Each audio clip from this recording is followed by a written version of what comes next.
Bem, vamos iniciar, então, dando uma boa noite aqui a todos, sem mais perda de tempo, até porque temos muito para ouvir, para debater nessa noite. Queria primeiro agradecer ao Leandro Mitidieri, procurador da República, que aceitou o convite do primeiro debate. Quero também agradecer a presença do professor Benedito, que está aqui também no nosso grupo, participando. Nós temos outros professores também que se inscreveram. Eu vou pedir para que todos mantenham o microfone desligado, eu vou desativando aqui na medida que eu for achando os microfones desativados, e quem quiser falar depois pode acessar. Eu fiz uma inscrição prévia porque quem fez essa inscrição prévia vai poder receber um certificado depois pelo e-mail de participação. Esse evento faz parte do projeto Cidadania Ativa, um projeto de extensão que funciona desde 2017, que leva os debates nas escolas municipais de Macaé, debates que envolvem cidadania, democracia, políticas públicas, sempre no ideal de formar cidadãos de modo ativo para que representem na sociedade, participem de modo qualitativo na sociedade, trazendo, então, possibilitando que a própria universidade traga esse retorno para a sociedade macaense. Então, em 2017, 2019, nós fizemos lá no Colégio Ancira, em Macaé, e a gente culmina sempre na tentativa de um debate de um grêmio estudantil. Bem, o início para 2020, a programação era fazer em 2 outras escolas, mas aí veio a quarentena, mas eu não estava satisfeita de estarmos aqui tão separados, sem a possibilidade de debater e continuar implementando a importância que é da educação cidadã, a importância que se faz do debate que envolve cidadania e democracia. Por isso, eu reformatei o projeto para esse período até outubro, entendendo que a gente não tem ainda a previsão de volta às aulas, de que a gente realmente precisa se dedicar a esse canal online, atividades de modo online. Então, de modo quinzenal, ocorrerão debates online, onde o aluno ou qualquer outro interessado faz a inscrição pelo Simpla, então sempre vai ter o link lá. Vocês vão ganhar depois, então, quem faz a inscrição prévia ganha o certificado depois de modo online, tá? E sempre vão ocorrer nas quartas-feiras, 19h30.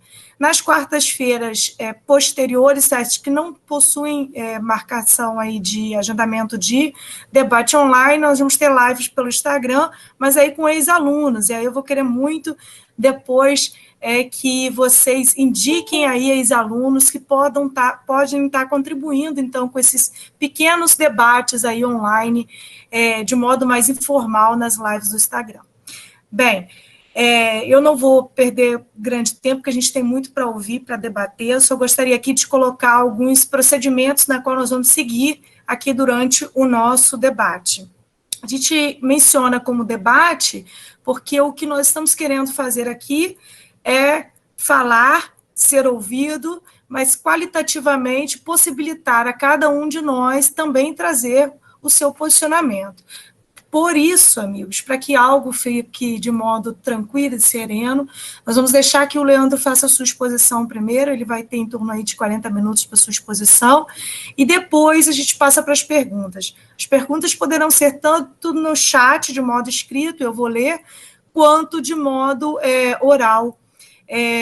Quem quiser fazer de modo oral, também menciona no chat, por favor, se inscreve pelo chat, dizendo, quero fazer uma pergunta, e eu vou seguindo a ordem lá do chat, tá bom? Então, mais uma vez, quero agradecer a participação de todos, nós tivemos aí 62 inscritos até agora, fechei agora a inscrição, temos aí online 30 pessoas, e estou muito feliz com a participação de todos, e conto com todos aí nas próximas semanas.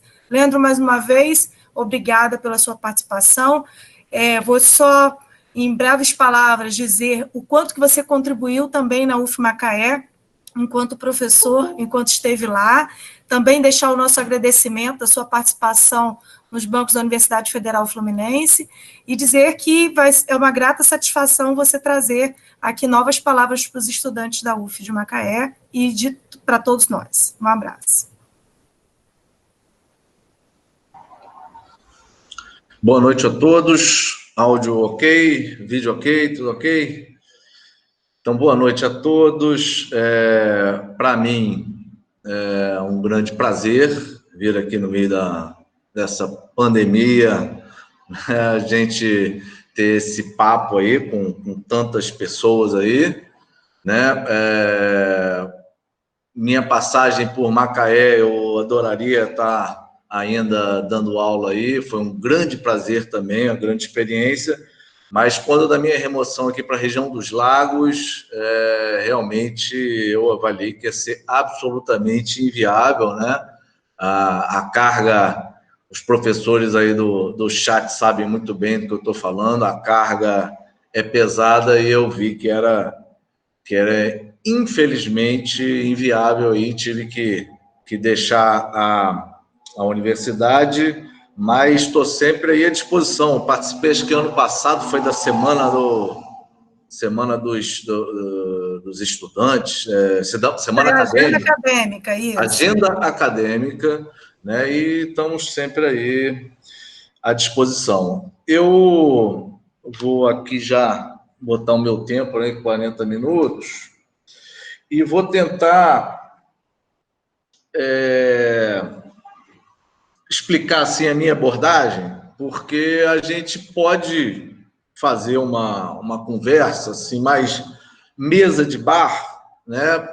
Cada um comentando o que está vendo aí 24 horas por dia, né? Todos aí enfurnados em casa, acredito eu, quero crer que todos aí em isolamento, né? O que a gente vê na televisão, né? Essa enxurrada de informações, de notícias na internet, né? A cada 5 minutos vai ter uma novidade, um dado novo, né? Aquela chuva de especialistas, né? Os verdadeiros especialistas, mas a gente tem também, né, a enxurrada de especialistas não tão especialistas assim, porque isso é até um fenômeno sobre o qual não vai dar tempo de a gente tratar aqui, mas que eu vim até escrevendo sobre o assunto, que é o que pode ser chamado de superdemocracia, né, em que, na verdade, todo mundo, né, na era das redes sociais, opina sobre absolutamente todos os assuntos, né? Então, isso não é necessariamente ruim, não. Isso é o que se pode chamar de uma superdemocracia. Então, nós, da área do direito, a gente se depara com isso diuturnamente, com as decisões, né, sendo comentadas pelo médico, enfim, pelo engenheiro, as decisões do STF, né? Mas isso não é ruim, não. Então, como não poderia ser diferente, também agora na pandemia, a gente tem essa enxurrada de todo mundo com sua opinião sobre a origem do vírus, os remédios que podem, né, ajudar na terapia, a cura, né, vai ter vacina, não vai ter vacina, e, né, principalmente o grande tema aí controverso, né, se temos que ficar isolados ou não temos, se temos que liberar todo mundo para todo mundo ser contagiado e aí criar uma imunização ou não, ou temos que fazer, inclusive, na largada, teríamos feito um lockdown. Então, enfim, isso tudo são coisas que eu, vou ser bem sincero, né, não sou especialista e nem pretenderia, a não ser que, claro, a gente transforme aí em algum momento aqui em que cada um possa dar um pitaco, né? Aí eu também vou dar o meu pitaco com base no que eu estou vendo aí de notícias, jornal, né? Vou virar um especialista aqui do Globo News. Mas o que eu iria propor é a gente tentar fazer um exame, né, da parte jurídica, né, principalmente constitucional. Eu acho que é a parte que a gente pode contribuir. O universo aqui de inscritos, eu acho que não são só operadores do direito, né? mas a maioria deve ser os estudantes, mas eu ouvi gente falando que ia se inscrever para ouvir também.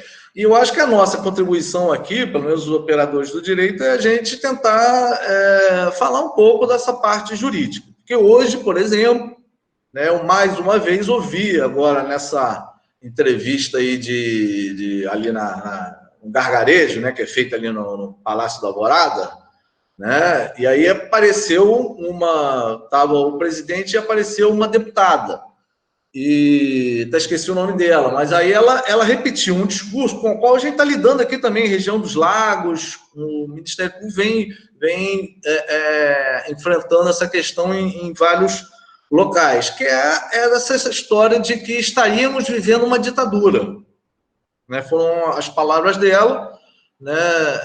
Ela, inclusive, entende que é inconstitucional o isolamento, estarmos sendo privados do direito de ir e vir, né? Então, isso tudo eu acho muito interessante a gente abordar com um certo cuidado aí, entender isso, né? Eu falo porque aqui a gente teve essa questão, né? Aqui as atribuições, como todo o país, entre os ministérios públicos são divididas, né? A gente tem muitas questões que ficam com o Ministério Público do Trabalho, converso muito com a Procuradora do Trabalho aqui, por exemplo, teve a denúncia aí dos trabalhadores na área de esgoto, precisam de uma proteção especial, porque o vírus é transmitido pelo esgoto.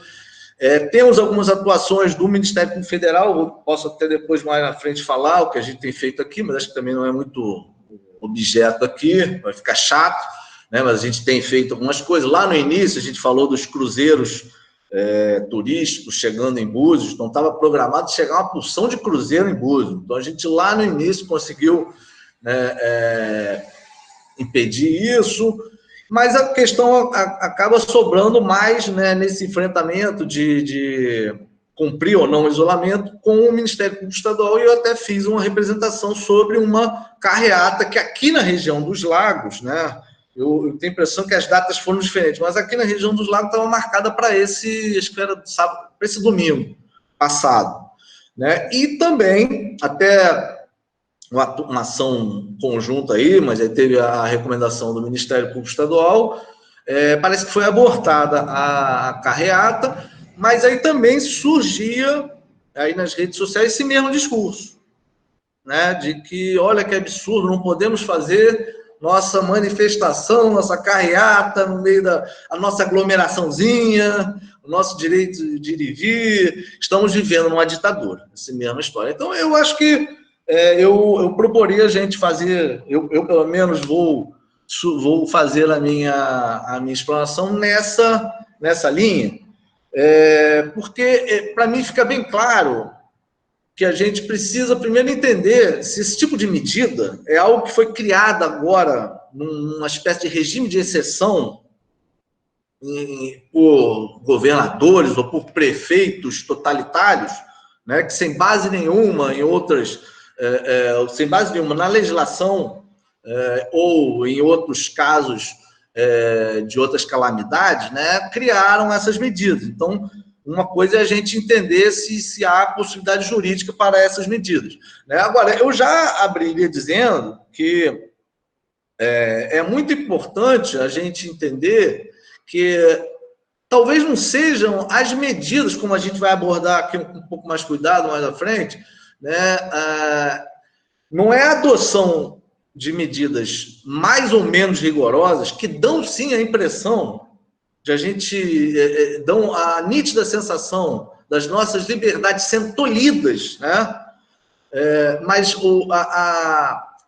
talvez não seja por essa gravidade ou rigorosidade dessas medidas que a gente possa medir se uma democracia está vívida ou se ela está sendo aviltada, né? Eu acho que é um outro dado, por exemplo, que a gente pode abordar para identificar se a gente está realmente caminhando para, ou já estamos num estado totalitário, que são outros itens mais específicos para a gente ver isso. Como, por exemplo, um grande exemplo que eu queria dar aqui, que é o funcionamento do judiciário. Tá? Porque aí é curioso você observar que alguns movimentos, coincidentemente, vêm defendendo justamente a volta do regime militar com intervenção das Forças Armadas, né, e inclusive mencionando a reedição aí de um AI-5. E aí acho muito importante a gente até, o operador do direito, ele não ficar só com o noticiário da televisão, mas fazer uma pesquisa, né, nas nossas aulas de direito constitucional, acho muito interessante, pegar e abrir o que é o AI-5. Né? O AI-5 ele vem com aquelas questões mais conhecidas de cassação de mandatos, com inclusive algumas penas aos parlamentares, né? Mas ele, por exemplo, dentre outras questões que vocês podem examinar lá, mas ele, por exemplo, vem e fala que aquelas medidas tomadas no âmbito do AI-5 não poderiam ser apreciadas pelo Poder Judiciário. Inclusive, vem logo depois e fala que estão suspensas as garantias de vitaliciedade na movibilidade e fala estabilidade também. Né? Então, o que eu estou querendo colocar é que isso sim inclusive, há organismos internacionais que fazem isso muito de forma muito didática, né? A medição de uma vitalidade de uma democracia. Mas para pegar só um item aqui, eu acho que essa é uma medição. Quando você tem um Estado em que o judiciário, por exemplo, claro, o legislativo também, mas o judiciário não possa funcionar. Por que eu falo isso? Porque hoje você pode, depois que a gente chegar à conclusão que essas medidas existem, né? Mas se você entender que a situação fática, que é o que eu vou tentar evitar não entrar, porque dizer que é grave ou não é grave, o vírus está se alastrando, não está se alastrando, vou tentar não entrar nessa história, mas acho difícil, a gente vai acabar falando sobre isso. Mas se você entender que que na sua cidade, né, a situação fática não é grave, você hoje pode buscar o judiciário, ou pode buscar o Ministério Público.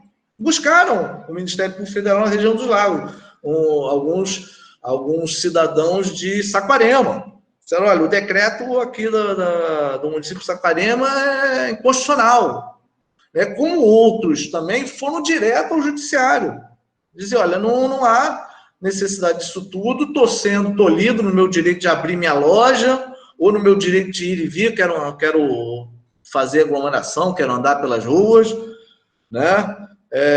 E puderam buscar o judiciário. Então, eu acho que é nesse ponto que a gente deve medir. E aí vem essa coisa que eu acho até curiosa, porque no momento em que pessoas pedem a volta de um regime totalitário, ao mesmo tempo a gente vê crescer esse discurso de que a situação atual é uma ditadura, eu estou sendo tolhido no meu direito de ir e vir. Então, é um paradoxo enorme, né? Eu falo isso porque essa questão também está sendo bem cara aqui para a gente, porque além da investigação em âmbito nacional, a gente tem uma investigação aqui também, e até uma investigação curiosa, porque hoje você incitar um golpe é um crime previsto na Lei de Segurança Nacional. É uma lei que uns entendem que deveria ser descartada do nosso ordenamento jurídico, mas ela contém esse crime que é interessantíssimo, que ele hoje serve como uma norma penal em direção aí de resguardar o sistema, o Estado Democrático de Direito. Né? Outros dispositivos da Lei de Segurança Nacional são extremamente questionáveis. Lembrando sempre também que essa Lei de Segurança Nacional que a gente tem é a Lei Branda, que foi editada no finalzinho do governo Figueiredo, porque antes havia uma pesadíssima. Então, antes de terminar o governo Figueiredo, editaram essa um pouco mais light, né? E ela tem essa discussão ainda sobre a vigência. Mas fazendo essa volta, esse voo aí, pegando essa questão de AI-5, né?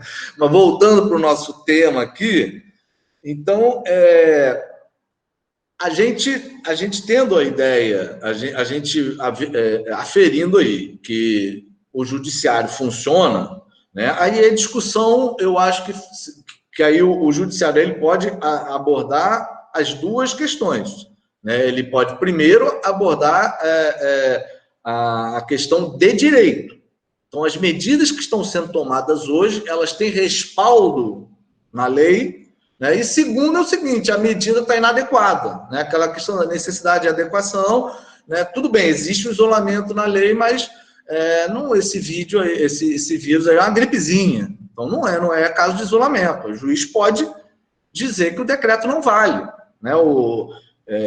Há inclusive juízes que chegaram a apreciar nessa linha aí, né? Os decretos, né, municipais e estaduais, né? Agora, a discussão maior, né, a gente vai chegar nela, foi a que chegou no Supremo em relação à lei específica do coronavírus, que aí teve uma medida provisória que tentou eliminar esse poder dos estados. Mas, então, abordando só essa questão mais da existência desses instrumentos, eu gostaria de fazer uma lembrança rápida, tá? E depois ser até mais técnico aqui falando das leis que existem. Mas fazendo uma reflexão aqui mais solta. Quando nós tivemos, por exemplo, em 2016, desabamento da ciclovia Tim Maia, né? Cheguei a ter atuar um pouco com a colega, porque eu coordeno o grupo de trabalho Olimpíadas, né? Ali, a prefeitura, ela interditou aquela via, que é uma via que não é só para o pessoal dar uma pedaladazinha, não. Ali, chegou a interditar uma via que é o acesso aí do Leblon até São Conrado. Então, ali, uma medida de defesa civil interditou o ir e vir ali pelaquela ciclovia, porque ela tinha perigo de desabar. Depois isso foi, inclusive, questionado na justiça e um juiz liberou parte da via, deixando interditado o restante da ciclovia. Tá? Vamos pegar um outro caso, Brumadinho. Né? Brumadinho nós tivemos também, né, a situação em que, claro, interditar a área com perigo de novos desabamentos, isso é óbvio, né? Mas não é só isso. Tinha uma estrada que foi criada por uma comunidade lá, Córrego do Feijão, eu acho, que também depois chegou-se à conclusão que aquela via estava ainda sob perigo de desabar. Era uma coisa feita de forma muito precária, e aí a justiça, a defesa civil entendeu que iria interditar aquela passagem. Né? E foi, inclusive, uma situação muito complicada, porque era o único acesso dessa comunidade a outras cidades, ao resto da civilização. Né? Por fim, a gente teve também, para citar outro desses casos, né, o Boate Kiss, né, que foi 2015, né? Não, 2012, foi bem antes, enfim. Mas que também, depois da Boate Kiss, nós tivemos essa onda de interdições, tá? Me lembro umas em Pernambuco, né, de boates sendo interditadas por causa daquelas questões de segurança, né, relativas à defesa civil. Então, o que eu estou querendo falar citando esses três casos emblemáticos? Né? A atuação de defesa civil, ainda nem falando na questão da vigilância epidemiológica ou vigilância sanitária, mas essas atuações de defesa civil, elas não são em nada exóticas. Né? A defesa civil ou as autoridades tomarem medidas restringindo o direito de ir e vir em função de algum desses perigos ou emergências ou calamidades, é algo que está nas raízes básicas do poder de polícia administrativo, né, do Estado. Né? E não é só isso. Né? O Brasil ele tem, desde 75, uma lei 6259, se isso fosse uma aula a gente ia poder colocar os dispositivos, mas só fazendo essa citação, né, uma lei de 75 já criava a política de vigilância epidemiológica, né, em que colocava o Ministério da Saúde, na época, com essa função importante, sim, né, até hoje. Depois a gente pode chegar no finalzinho e ver a situação da ausência de coordenação, né, a gerar várias lides jurídicas, né? Mas, enfim, a lei não deixa dúvidas que quem coordena isso é o Ministério da Saúde, mas com esse aparato de medidas desde 75 para resguardar a saúde pública e conter epidemias, né? Depois, em 2012, eu até menciono essa lei de 2012 no artigo que eu escrevi na Folha de São Paulo, há 3 semanas, mais ou menos, que é a Lei da Política Nacional de Proteção e Defesa Civil. Então, é nela que está previstas essas declarações aí que a gente viu, né, em todo canto, em todos os municípios, estados, as declarações de estado de calamidade, né, que é diferente de uma outra discussão que surgiu lá no início, mas já morreu, de declaração de estado de sítio ou estado de defesa. Até seria mais correto, primeiro, estado de defesa, que eu até, nesse artigo da Folha de São Paulo, quem procurar lá vai ver, eu tento até abordar, não sei se encaixaria, mas forçando uma barra, seria estado de defesa, não estado de sítio. Estado de sítio ou quando a estado de defesa não surtiu o efeito desejado, ou então nós temos uma situação mais grave, guerra externa, né, notadamente guerra, né, mas a declaração do estado de calamidade, então, é diferente dessas medidas mais drásticas, né, em âmbito nacional, mas que são comumente utilizadas no âmbito municipal e no âmbito estadual. Hoje, com base mais precisa, isso já existia antes, mas hoje com base mais precisa nessa lei 12.608 de 2012, né, que cria a Política Nacional de Proteção e Defesa Civil. E, por fim, nós tivemos, eu acho até que você poderia ter um ajuste ou outro, mas não precisaria de outra lei, mas nós tivemos, então, em 2020, a edição de uma outra lei, uma lei específica para o coronavírus, que foi a 13.979 de 2020, que surgiu tranquila, light, previu o isolamento. Então, a própria medida do governo federal, essa lei de iniciativa do governo federal, já previa a possibilidade de isolamento, né, como outras, como a restrição de ir e vir por via de rodovias, portos, aeroportos e todas essas outras medidas aí, fechamento e tudo mais de estabelecimento para evitar aglomeração, restrição a eventos, por tudo isso você já encontra nessa lei, repito, de iniciativa do governo federal, quando lá em janeiro, a lei é lá do iniciozinho de janeiro, né? Agora, o detalhezinho que gera a polêmica é, então, a medida provisória de março, 20 de março de 2020, que faz uma alteraçãozinha sutil, né, no artigo 3º, mas que tinha a intenção clara aí de, né, recolher toda essa história e a União matar no peito e dizer, não, eu é que vou dizer o que fecha, o que não fecha, quais as medidas que podem ser feitas, que isolamento que vai ser, horizontal, vertical, sei lá o quê, né? Quem vai fazer isso é a União, porque nessa medida provisória é dito ali que, né, as medidas restritivas de trânsito, né, entrada e saída do país e o trânsito intermunicipal e interestadual, pegando os dois, né? Por via de rodovias, portos e aeroportos, teria que ter um parecer da Anvisa.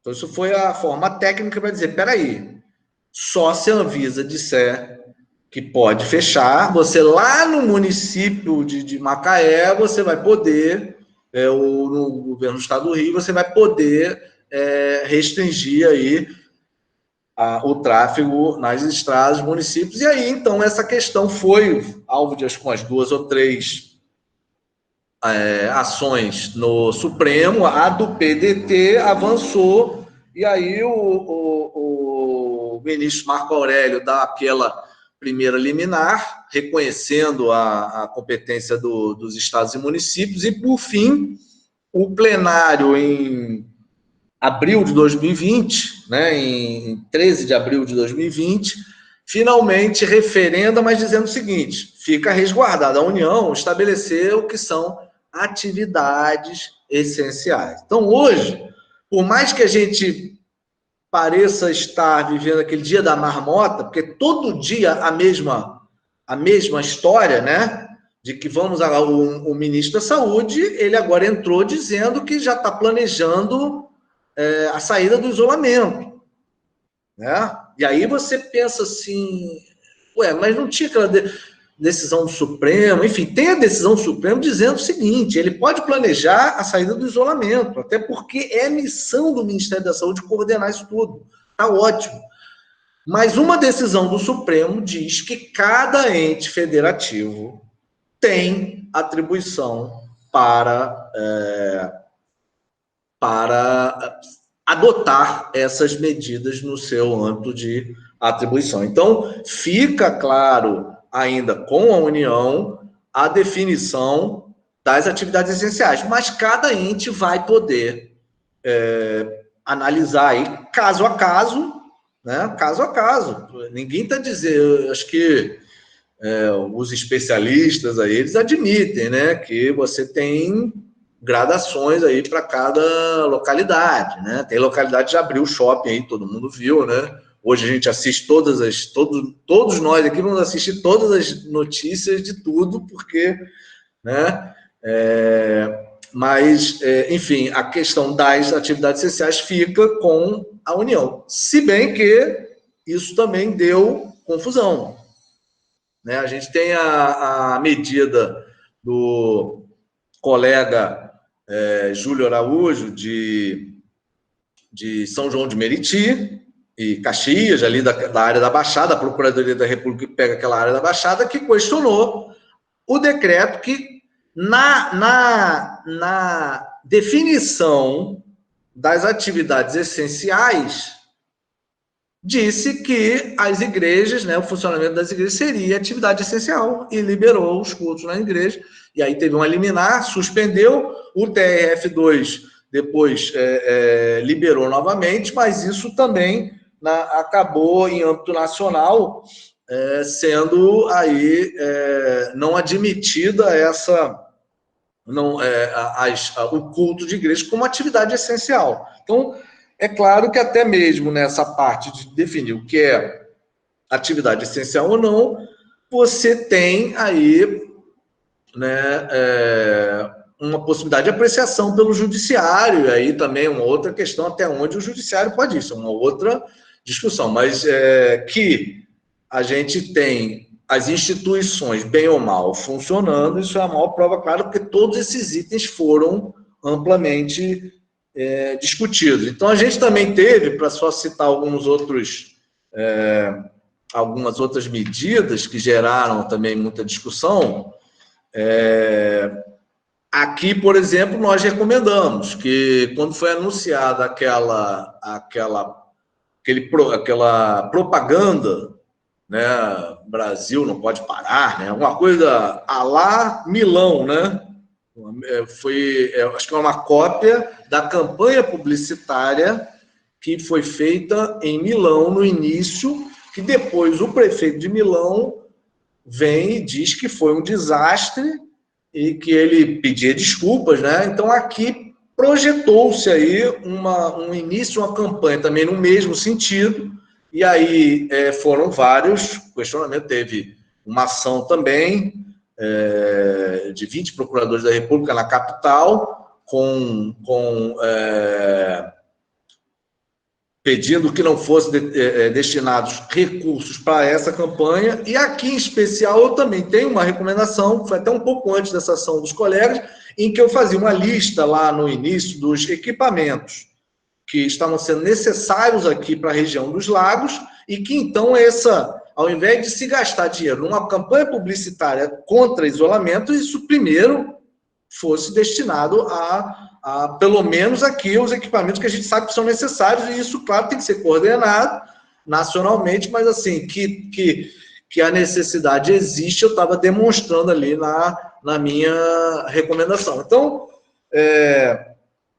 basicamente, o que eu concluiria nessa primeira explanação é que não há dúvida, né, que essas medidas, elas são possíveis juridicamente, porque elas estão previstas na lei. Se você também for construir uma argumentação em cima, é claro, da Constituição, que é o que a gente cansa de ensinar, a professora Fabiane deve exaustivamente ensinar que, claro, está previsto na legislação federal, mas a legislação federal está submetida à Constituição, né? Esse debate também fica muito interessante, porque se a gente pegar a própria Constituição, a Constituição nossa, apesar de prolixa, ela não vai falar todas as exceções aos direitos fundamentais. É sabido que nenhum direito fundamental é absoluto, até porque, né, um direito fundamental pode se confrontar com outro, né, na famosa, né, sopesamento de interesses constitucionais. Então, isso já é bem colocado. Mas eu mencionaria algo que a gente até opera pouco ainda nos tribunais, né? Não vejo isso ser muito utilizado, que são os tratados internacionais, né? Então, a gente tem um tratado que ele é insuspeito na questão de estar a favor dos direitos fundamentais, dos direitos humanos, que é o Pacto Internacional dos Direitos Civis, né? Esse pacto, até também menciono novamente o artigo na Folha de São Paulo, que eu coloco ali mais especificamente, né? Mas esse pacto ele deixa bem claro, né?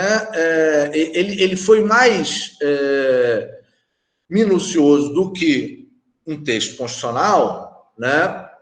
Ao prever, né? Ao assegurar o direito fundamental e imediatamente prever aí a sua restrição. Então, por exemplo, nós temos no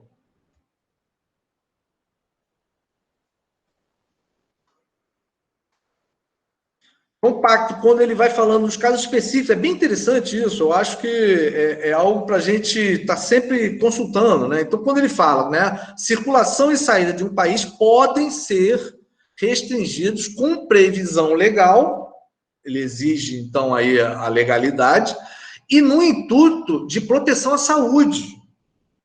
Então, quem imaginou o pacto já tinha em mente, inclusive, essa preocupação específica da saúde, que é algo, se a gente for tomar como base aí, né, as profecias do Bill Gates, tende a ser cíclico e cada vez pior. Ele já falava, né, agora fazendo um pouco virando aí um pouco de comentário de mesa de bar, mas você vê que o Bill Gates já falava numa palestra, né, ele não é o único, né, Harari e outros também abordavam isso, do perigo que é, no nosso mundo globalizado de hoje, uma pandemia, né? Então, mas o pacto dos direitos civis já abordava isso, né? Então, fala também questão de reunião passiva, isso no artigo 12, falando do ir e vir. Nos artigos 21 e 22 do pacto, fala que também reunião pacífica e associação. podem ser restringidas, né, com previsão legal, binômiozinho aí que o pacto utiliza, previsão legal e em razão da proteção à saúde. E para fechar também, o pacto trata especificamente da questão da liberdade religiosa, em que fala expressamente, liberdade de manifestar a própria religião ou crença fica submetida às limitações que se façam necessárias para proteger a segurança e a saúde. Então, eu só fecharia dizendo, e aí é muito pelo que eu ouvi hoje nessa entrevista e que vi também numa rede social em relação, por parte dos organizadores da manifestação aqui na região dos Lagos, e se você, a gente que está fazendo essa pesquisa, você consegue também ver outras manifestações nesse sentido, se a discussão for também no âmbito constitucional, né, me parece que é um argumento raso, vazio, e que não fez o mínimo, a mínima ponderação aí da questão dos direitos fundamentais, né, frente a outros direitos fundamentais. Então, mesmo que você discuta no âmbito constitucional ou que você vá ao nível infralegal, você vai encontrar amparo para a tomada das medidas. Um outro assunto que aí eu fecho, e não sei se a gente vai acabar caindo nesse assunto, é o que eu falei lá no início, tá? É a questão fática. E aí, cada um vai expor aí, mas eu não tenho dúvida, né? Vai ter a pessoa que acha que é uma gripezinha, né? Vamos liberar todo mundo e tem já um remédio aí, cloroquina, né? Tem que ser o isolamento, como é que é o negócio? Vertical, só os idosos. Enfim, aí já queria só fechar explicando bem o que eu estou querendo dizer, aí já estamos num outro campo, tá? Que também é sujeito à apreciação judicial, mas veja, é uma outra discussão. Você acha que é grave, eu acho que não é grave. Entendeu? Isso é uma outra história. Agora, que diante de uma pandemia, o nosso ordenamento jurídico, constitucional e infraconstitucional, ele pode responder dessa forma? Pode. Tá? E aí eu prometo, para fechar mesmo, a última questão que eu colocaria até nesse tema, de você não saber, de cada um ter uma opinião, que é o chamado princípio da precaução. Tá? Quem atua na área ambiental, quem leciona ambiental, os professores aqui, né, conhecem bem, os estudantes aqui também estão cansados de conhecer e abordar em direito ambiental o princípio da precaução. Mas se você der uma olhada, em vigilância sanitária também aplica-se esse princípio. O que quer dizer esse princípio? Né? E aí a melhor explicação é sempre você fazendo a confrontação com o princípio da prevenção. Então, a prevenção, está claro que a pandemia só pode ser curada com o lockdown. Então, não há dúvida, você vai ter que adotar aquela medida como prevenção. Mas veja bem, você não tem certeza. Que me parece que no fundo, o que a gente vê. Se você olhar bem nos olhos desses especialistas que aparecem lá na Globo News ou na CNN, você vê que, na verdade, é uma coisa nova. Ninguém tem certeza absoluta. Né? Tem uma médica que aparece toda noite e ela fala, tem que lavar a máscara, tem que ser... Tudo bem, mas esse vírus, me parece, aí eu já estou dando aquela barrigada num assunto que eu não conheço, mas fica claro que há um desconhecimento, né? Muitas vezes admitido pelos especialistas. Só que, veja, em face de uma dúvida, tá? E aí o caso clássico é dos transgênicos, por exemplo, você adota a medida mais protetiva para a saúde da população. Então, não teria também não seria um absurdo grande também que medidas mais rigorosas fossem tomadas e depois chegasse à conclusão que não era necessário isso. Porque parece que o próximo capítulo vai ser esse, né? Se amanhã esse negócio não for... Eu acho que já não tem como alegar isso o Brasil com mais mortes que a China, não sei. Mas também é outro papo. Mas se amanhã chegam à conclusão que era só uma gripezinha, as autoridades elas não agiram incorretamente ao adotar o princípio da precaução. Na dúvida, era para ter sido tomada essa medida. Tá? Agora, deixa eu ver, já... Com 38 minutos vou terminar certinho aqui.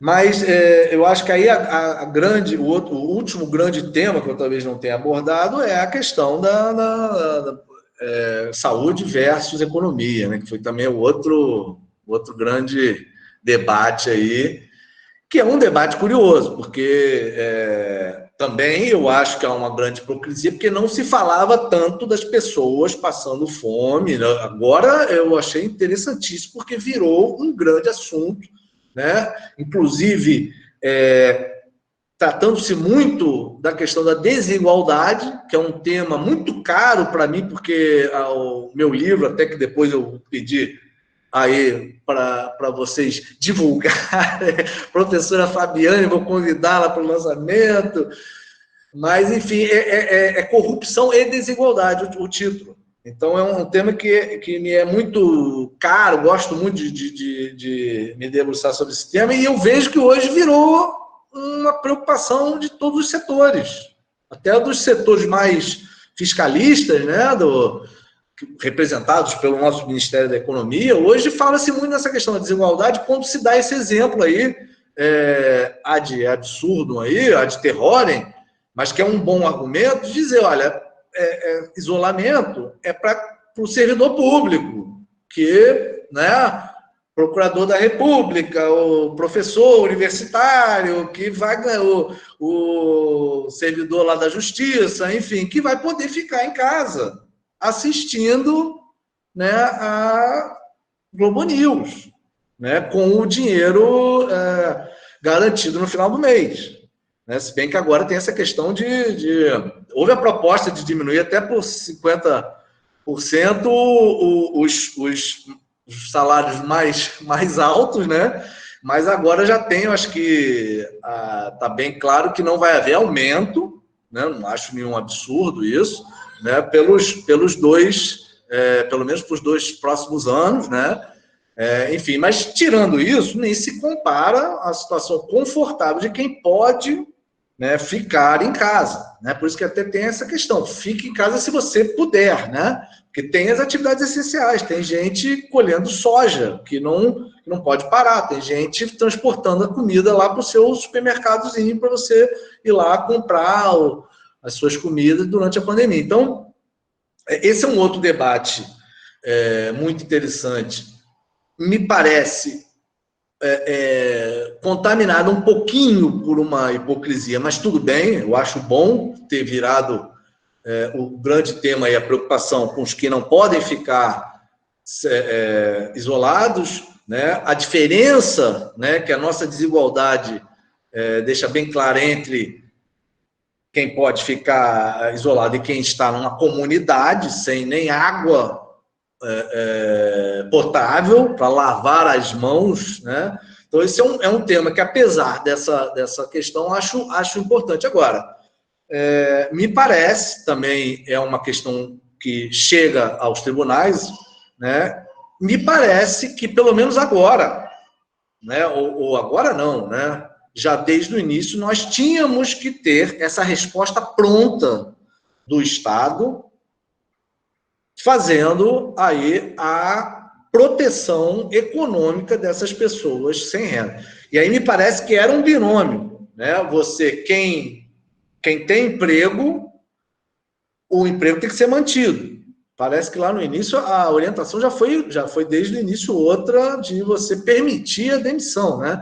Mas você garantir quem tem emprego e para quem é informal você garantir uma renda, que também não haveria nenhuma inovação, porque é algo que está sendo feito no mundo inteiro.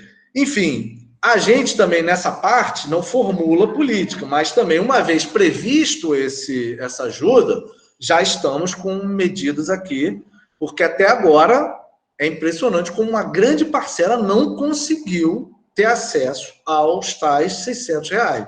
E tem uma outra demanda mais interessante, que é mais complicada. Eu venho tentando colher subsídios, quem puder me ajudar nisso, o Ministério Federal fica aberto a receber. Acho que vazou o áudio de alguém aí, que é uma...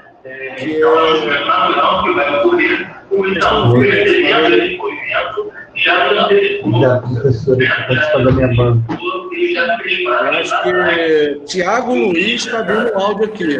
Só eu estou ouvindo. Opa. Então, para fechar mesmo, uma outra questão que eu acho muito importante é os subsídios que foram repassados às instituições financeiras, que se hoje você fizer a consulta no site do BNDES, você vai ver que essa ajuda que foi feita às instituições financeiras ainda não chegou, os números são irrisórios, às atividades fins, aos empreendedores ou quem fosse tomar empréstimo. Então, isso é uma questão muito séria também, já existem alguns questionamentos, mas nós estamos fazendo a apuração aqui na região dos lagos, porque, inclusive, tivemos um outro problema correlato, que foi os recursos repassados às instituições financeiras para eventuais empréstimos, né? Mas os juros não baixaram. Tá? A Associação Comercial aqui está me passando os dados, né, dessa cobrança de juros, que apesar dessa ajuda estatal, né, esses empréstimos não sofreram essa baixa no juros. E para completar também, né, essas medidas foram feitas sem a contrapartida dessas instituições financeiras, que inclusive vão ter muitos dos seus títulos em dificuldade sendo comprados, né, podendo ser comprados pela União. Essas instituições também não foi exigido delas a contrapartida de, por exemplo, não repartir lucros em decorrência dessa ajuda, ou pelo menos durante esse período. Então, enfim, misturou, aqui no final eu dei uma acrescentada aí num tema super complexo, mas só para dizer que também nesse ponto de saúde versus economia, a gente tem, né, essa questão jurídica aí, esse espaço de atuação, né, uma vez que essas medidas, quase que agora sendo um conceito que elas têm que ser tomadas, elas têm que chegar logo à ponta, e aí você minimizar esse conflito, né, esse embate aí entre saúde e economia. Então, encerro por aqui a primeira colocação aí. Obrigada, Leandro, pela sua exposição, muito clara, muito lúcida. Realmente a gente vive aqui momentos que não são apenas de incertezas de saúde, mas de incertezas políticas, de incertezas econômicas.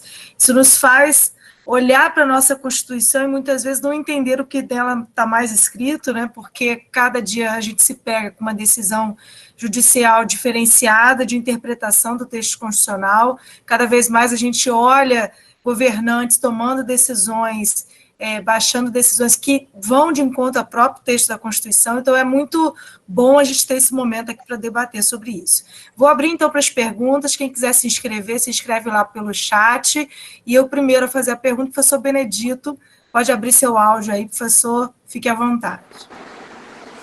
Ô, Leandro, tudo bem, cara? Tranquilo? Leandro, eu ouvi com atenção... na verdade, não é uma pergunta, mas na verdade é uma ponderação. Vou pensar alto com você e eu gostaria do seu comentário em relação a isso. Primeiramente, infelizmente, esse debate ele se tornou um tanto quanto caricato, né? Um tanto quanto caricato, principalmente em virtude das opiniões, dos posicionamentos igualmente caricatos dos nossos mandatários, né? Especificamente do presidente da República, enfim, e também das pessoas em volta dele, transformou um debate que é imensamente importante em um debate extremamente caricato. De tal forma, esse debate caricato se tornou de que todos aqueles que tentam, de alguma forma, ponderar acerca dessas medidas e fazer uma discussão técnica acerca de princípios constitucionais, volta-se sempre a um debate. Olha, você está falando isso porque você defende A, porque você defende B, porque você defende C, não entendendo que uma discussão é uma discussão técnica, jurídica, mas não uma discussão política. Eu vislumbrei isso atualmente porque no meu Facebook, eu recentemente comecei a discutir sobre a questão lá do exame do Bolsonaro, em que um juiz federal determinou que fosse divulgado esse exame, e eu, na minha inocência, fiz uma postagem discordando da decisão, pronto. Virou bolsonarista e, por via de consequência, né, tem toda a repercussão e se atrai, parece um para-raio, né? Parece que tudo se atrai em relação a isso. Mas, primeiramente, eu acho extremamente perigoso esse debate, que se tornou um debate caricato. Eu não tenho nenhuma dúvida acerca da importância aqui das medidas restritivas, da quarentena. Obviamente, não é uma gripezinha. Obviamente que há uma necessidade óbvia de todos ficarem dentro de casa.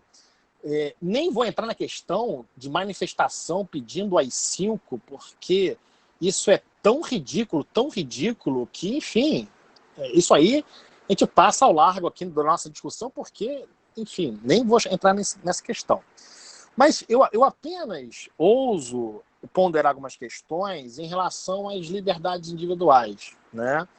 Algo que você muito bem ponderou, e ideologicamente eu sou muito ligado à questão de liberdades individuais, tanto na UF, a Fabiana sabe disso, eu coordeno aqui um projeto de extensão também sobre liberalismo e direito, mas duas notícias de jornal vieram à tona e que eu gostaria de comentar com você e com os colegas.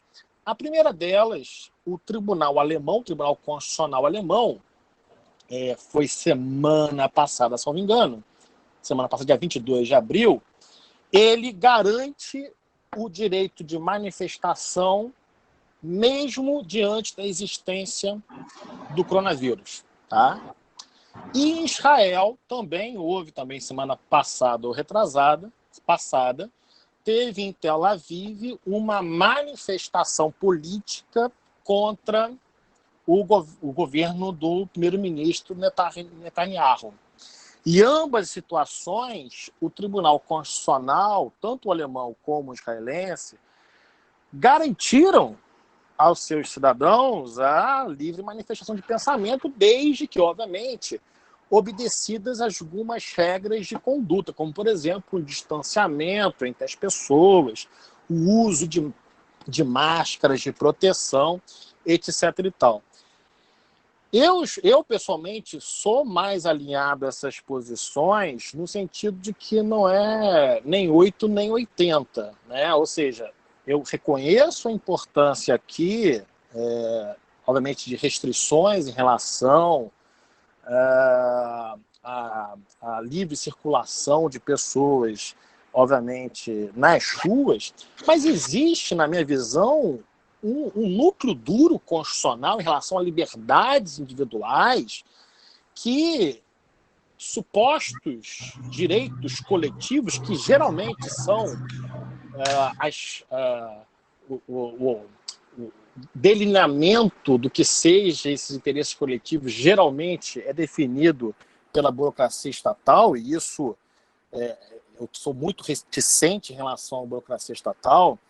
Mas essas liberdades individuais, elas são restringidas tendo em vista esses interesses coletivos, o bem comum, e que no caso nosso aqui, saindo da Alemanha, saindo de Israel, traz para a gente situações extremamente preocupantes, né? Por exemplo, teve uma notícia de uma senhora sentada num banco de uma praça, absolutamente a praça deserta, sozinha, em que ela foi presa nesse banco de praça. Mas ela estava fazendo uma manifestação política, o que ela falou, que deixou de falar, não estou entrando nesse mérito, mas o fato é, ela estava sentada numa praça, a praça deserta, de dia, ninguém perto, e ela foi simplesmente presa em relação a isso. Restrições, por exemplo, aqui na minha cidade de Niterói, onde eu moro, a prefeitura, na calçada, né, da praia, colocou cavaletes para impedir que as pessoas passem pela calçada, né?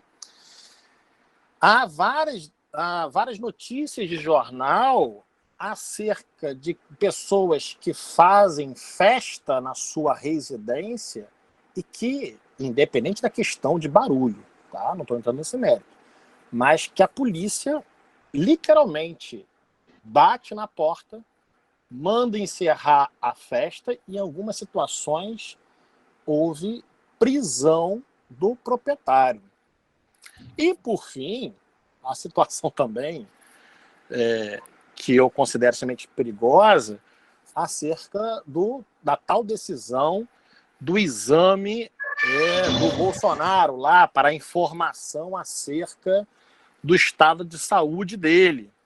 Por Deus, longe de mim de defender o Bolsonaro, mas se hoje é para o presidente da República, amanhã pode ser para mim, pode ser para você, pode ser para Fabiane, pode ser para muita gente aqui, porque, na verdade, aqui, os laudos médicos, nossos exames médicos, há um princípio de uma liberdade individual que é fundamental, que vem a ser aqui o sigilo em relação a essas informações que, de forma alguma, em prol de um bem coletivo, essas liberdades individuais, elas podem, de forma alguma, serem restringidas.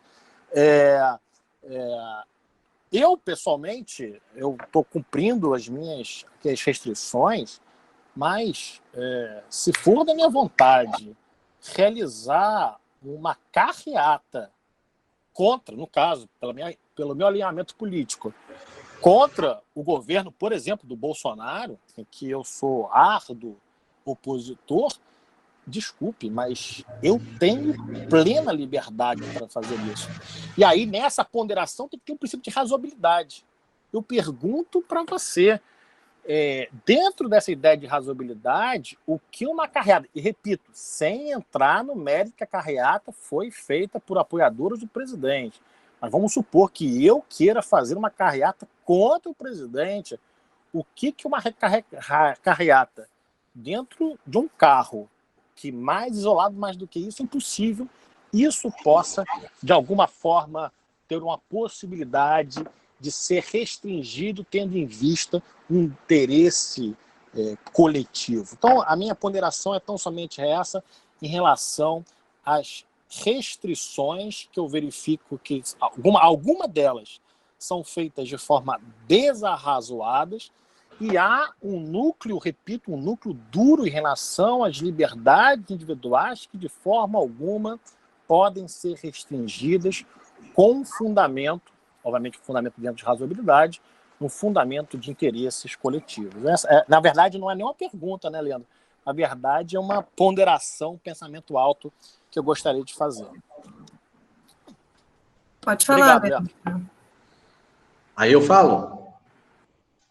Pode falar.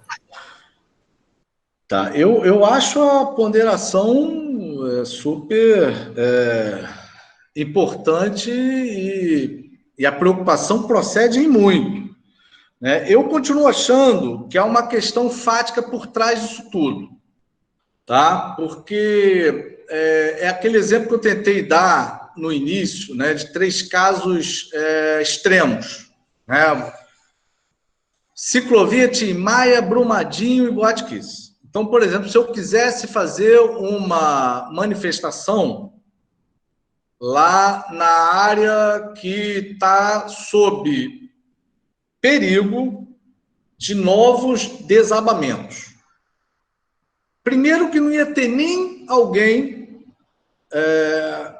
ousando fazer uma passeata, uma manifestação naquela área, porque ali o perigo ele fica muito claramente, né, verificado, né? Então, eu acho que por trás das nossas análises, e a gente é sempre assim, a gente vai beber na fonte do direito, mas partindo de uma concepção do fato, da realidade, né?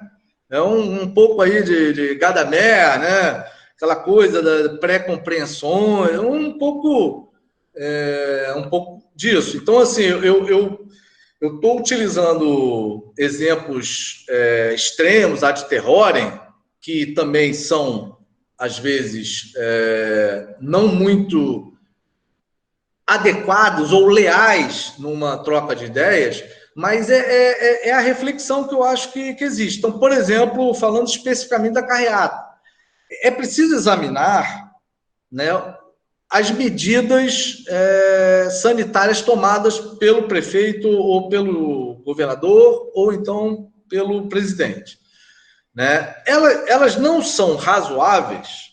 Eu acho que um caminho no Estado Democrático de Direito, né, se você estiver partindo do mínimo de confiança, né, entre o cidadão e o seu governante, que pode não existir em muitos casos, né? Eu não confio nesse pessoal, é uma dura, eles estão inventando esse vírus para me tolir minha.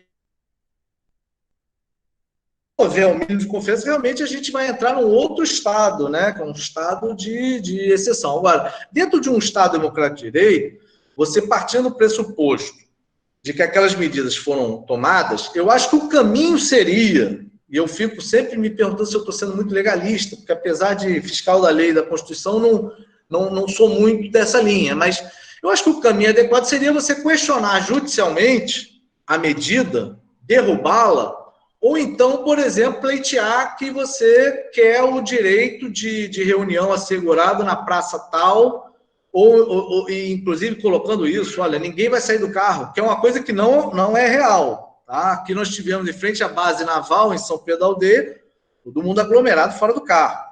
E aqui na Praça das Águas também, em Cabo Frio, todo mundo saiu do carro e aglomerou. Então, assim, mas, enfim, você partir desse questionamento e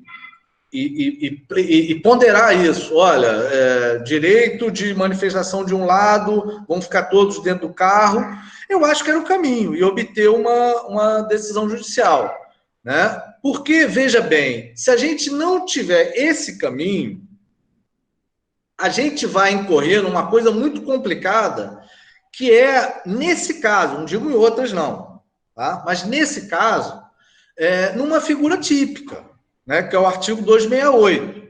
E aí é o caso que é assim, um caso grosseiro, absurdo, que nos impressiona, que são não só esses casos que você mencionou, mas vários outros em que a gente vê uma pessoa dizendo assim, mas eu estou andando aqui na rua. Que absurdo! É o meu direito de dar minha caminhadinha na praia. Né? E autoridades, né, como nos filmes mais distópicos, né, indo ali naquela pessoa e fazendo ali uma detenção. É bom até que se explique, né? Não há prisão nesse caso. Se houver um descumprimento de medida sanitária ou medida da Defesa Civil, você poderia, em tese, por mais absurdo que isso, por mais grotesco que isso possa ser num vídeo de YouTube ou numa mensagem de WhatsApp, chocante em todos os aspectos, mas você, teoricamente, poderia ter a retirada daquela pessoa. Ela não vai presa, porque o crime é um crime, até se todos souberem disso, até vão começar a descumprir, porque é de 3 meses a 1 ano. Então, ninguém vai ter lavrado o auto de prisão em flagrante. Né? Agora, a prisão, ela se divide em todos esses estágios. Então, você tem a detenção. A detenção ela existe também para acabar com a situação de flagrância. Então, quando você tem um descumprimento ali acontecendo, é de se perguntar qual a outra atitude a ser tomada pela autoridade. Agora, eu compreendo toda a gravidade da questão, mas eu volto a pedir essa reflexão. Será que se eu estivesse lá, querendo entrar nos despojos da Boate Kiss, eu quero entrar lá, eu quero passar da minha ciclovia do Leblon até São Conrado, eu todo dia faço essa minha pedalada. Então, como é que eu não posso? E aí, imagina se eu vou e furo aquela fitinha, estão furando direto aqui na Praia do Forte, né? Não, até parou, mas lá no início tinham botado as fitinhas amarelas e todo mundo... Tinha até uma senhora que passou por baixo da fitinha, assim, tinha um vídeo dela e foi pegar a sua prainha, né? Então, imagina se eu viro e furo essa fitinha amarela e vou lá atravesso a ciclovia. Ou então eu fico lá na estrada lá que leva até Córrego do Feijão lá em Brumadinho, dizendo que é meu direito de ir e vir. Então, essa é uma questão que eu acho que nos faz perceber que, no final das contas, a gente acha que como ele é invisível, talvez haja, não, claro, da sua parte, mas na essência desses questionamentos, eu acho que há um pouco dessa dúvida, desse questionamento, sabe? Até porque eu vou no supermercado aqui, volto vivo. Porque supermercado pode, né? Vou com a máscara, né? Estou indo uma vez por mês, né? Volto, aí lavo a máscara, tudo aquilo ali, mas, enfim... Eu posso ir ao mercado, por que eu não posso caminhar na praia, né? Pois é, não, eu volto do supermercado vivo, então, assim, será que esse troço existe? Eu não estou vendo as covas, né? Se não tivesse o noticiário, né, bombardeando isso, se eu não assistir, eu não estou vendo essa coisa, né? Então, assim, há um certo ceticismo, né, que vai nos transportar para uma discussão muito interessante, né? A gente vai fazer uma viagem lá para a Grécia Antiga, né? Os primeiros céticos, né? E mais recentemente os outros vários embates entre ciência e ceticismo, né? Principalmente aí a partir de Bacon e Descartes, né? De a gente ter um pouco dessa discussão, dessa dúvida, que eu vou até dizer o seguinte, eu acho super válida, né? Tem esse papo assim meio simplista, né? Não, eu tomei a medida com base na ciência. Mas qual ciência? Isso é uma discussão complicadíssima, né? Nós temos que seguir a OMS. Eu até falei isso numa recomendação, porque era a única orientação. Agora, se você conseguir me comprovar que tem uma outra organização com um estudo, né, dizendo que isso é tudo balela, você instaura uma dúvida no meio científico que existe muito, né? Então, a gente não pode esquecer. O Newton era incontestável até surgiu o Einstein. O Einstein também era incontestável até se via a física quântica. Então, assim, essa certeza é um negócio perigosíssimo. Então, eu concordo nesse aspecto. Mas fico só pensando se a gente levar isso ao fim e ao cabo, né, cada um puder, né, dizer eu não acredito nessa pesquisa científica, eu não concordo com as medidas sanitárias, então eu vou sair. Né, e não admito que me tirem do meu parque aqui, porque eu estou fazendo meu alongamento aqui no banco da praça. Não admito que me tirem. Entendeu? Eu fico com a dúvida se a gente tivesse uma outra situação, se o absurdo disso a gente não ia visualizar. E eu vou tentar falar do exame também, mas um último aspecto sobre esse tema ainda, que é uma questão jurídica que todos nós acho que já nos defrontamos com ela, já abordamos em sala de aula, que é a velha discussão do suicídio, né? Porque também, depois de tudo que eu falei, pode vir o questionamento, peraí, mas e se a pessoa quiser tá? Se contaminar. Não interessa, ela quer. Tem o direito constitucional de pegar o Covid. Pois é, como teve uma deputada que falou, eu quero abraçar alguém com corona, não sei o quê.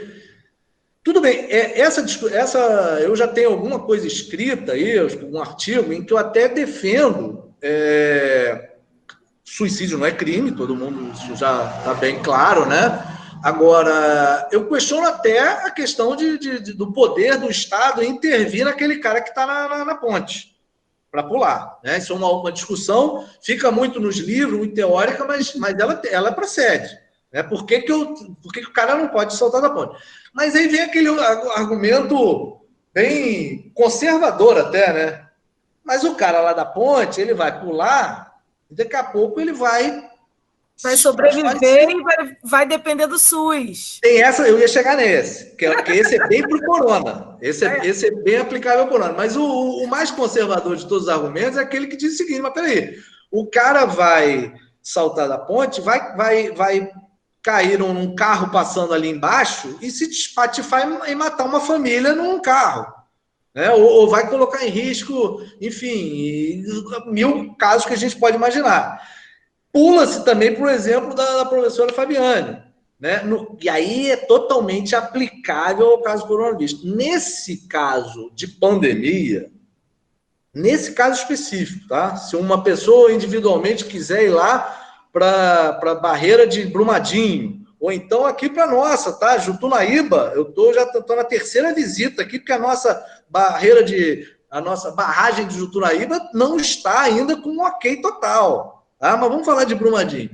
Se a pessoa quer sozinha ir para a barreira lá, para o lamaçal, eu quero nadar aqui no lamaçal.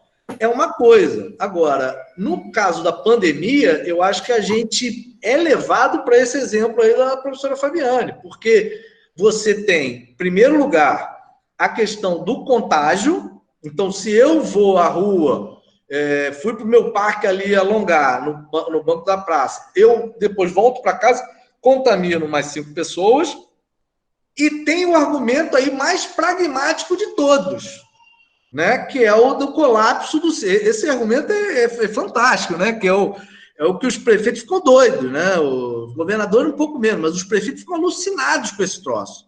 A ver aí o prefeito de Manaus, né, que é o tal do colapso do sistema de saúde, que eu também não quero ficar aqui só ironizando, mas eu acho que tem uma parcela aí de procedência, porque realmente, se você amanhã pega uma outra doença, né, eu sou forte, eu sou atleta, não vou ter os efeitos do coronavírus, legal.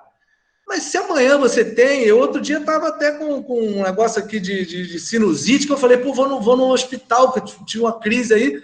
Aí você para pensar, você não vai poder ser atendido por nenhuma outra enfermidade. Você está inventando esse exemplo? Não. O Hospital PRC em Búzios. Chegou uma representação ao Ministério Público Federal que o Hospital PRC em Búzios não estava atendendo mais nenhum outro caso, só coronavírus. Aí mudou a chavinha, né? Que eu estava cobrando, né? Aí eu oficiei o prefeito para saber, não, peraí, é sério isso? Aí não atende mais nada? Então, peraí, né? Então, assim, aí a gente chega nessa questão do argumento da professora de que... Né?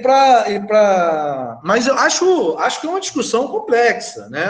Acho que a via seria o judiciário. Não estou assim querendo dizer certo ou errado, mas acho que a via seria o judiciário. E na questão do exame, eu tendo a concordar, né? Nós somos constitucionalistas, a gente não pode se empolgar aqui, coronavírus. Eu acho que tem o direito de intimidade. Agora, só deixaria uma sementinha aí da maldade na questão, que é uma velha discussão sobre a questão das figuras públicas, né? Isso eu também tenho um artigo que foi muito questionado, que era quando estava sendo discutido se nossa remuneração tinha que constar de portal da transparência. Então, havia colegas, né, membros do Ministério Público, defensores da transparência em todos os municípios, que achavam um absurdo ter a remuneração exposta em portal da transparência. Então, era uma discussão engraçadíssima na nossa rede.